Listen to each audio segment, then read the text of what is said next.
Hello friends, இன்றைக்கி என்ன வீடியோன்னு தானே பார்த்துக்குறீங்க. என்னடா மாடு காமிக்கிறா, செடிலாம் காமிக்கிறான்னு. நேற்று பார்த்தீங்கன்னா நம்ம வீட்டில் புதுசாக ஒருத்தர் ஜாயின் ஆகியிருந்தாங்கன்னு சொன்னேன்ல, அந்த வீடியோவை பார்க்காதவங்க மறக்காமல் பார்த்துட்டு வந்துடுங்க. அப்போ தான் இது என்னென்னு தெரியும். அவங்க பார்த்திங்கன்னா ஓடிட்டானுங்க. அந்த கன்றுக்குட்டி பார்த்திங்கன்னா எங்கள் வீட்டில் இந்த கன்றுக்குட்டி மட்டும் இல்லை, போடுற எல்லா கன்றுக்குட்டியுமே பார்த்திங்கன்னா நேராக கட்டா முட்டா போதும் ஒரு நாள்லேயே போய் ஒழிஞ்சுக்குவானுங்க. நம்ம போய் தேடி கண்டுபிடிக்கணும் கண்ணாமூச்சி மாதிரி. இப்போ நம்ம அதை தான் தேட போகிறோம். பார்த்திங்கன்னா காலையிலே நான் தேடிட்டேன். உள்ளே தான் படுத்திருக்கான். வாங்க நீங்களும் பார்ப்பீங்களா? உங்கள் வீட்டு கன்றுக்குட்டியும் இப்படி தானான்னு மறக்காமல் கமெண்ட்டில் ஷேர் பண்ணிட்டு போங்க.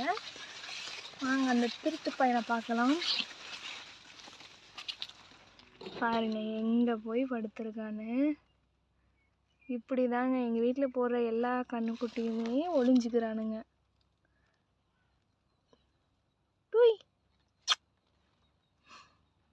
ஹலோ ஃப்ரெண்ட்ஸ், இன்றைக்கி என்ன வீடியோன்னு தானே பார்த்துக்குறீங்க. என்னடா மாடு காமிக்கிறா, செடிலாம் காமிக்கிறான்னு.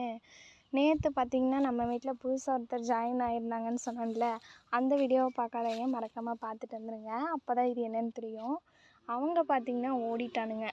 அந்த கன்றுக்குட்டி பார்த்திங்கன்னா எங்கள் வீட்டில் இந்த கன்றுக்குட்டி மட்டும் இல்லை, போடுற எல்லா கன்றுக்குட்டியுமே பார்த்திங்கன்னா நேராக கட்டா முட்டா போதும் ஒரு நாள்லேயே போய் ஒழிஞ்சுக்குவானுங்க. நம்ம போய் தேடி கண்டுபிடிக்கணும் கண்ணாமூச்சி மாதிரி. இப்போ நம்ம அதை தான் தேட போகிறோம். பார்த்திங்கன்னா காலையிலே நான் தேடிட்டேன். உள்ளே தான் படுத்திருக்கான். வாங்க நீங்களும் பார்ப்பீங்களா? உங்கள் வீட்டு கன்றுக்குட்டியும் இப்படி தானான்னு மறக்காமல் கமெண்ட்டில் ஷேர் பண்ணிட்டு போங்க. வாங்க அந்த திருட்டு பையனை பார்க்கலாம். பாருங்க எங்கே போய் படுத்திருக்கான்னு. இப்படி தாங்க எங்கள் வீட்டில் போடுற எல்லா கன்றுக்குட்டியுமே ஒளிஞ்சு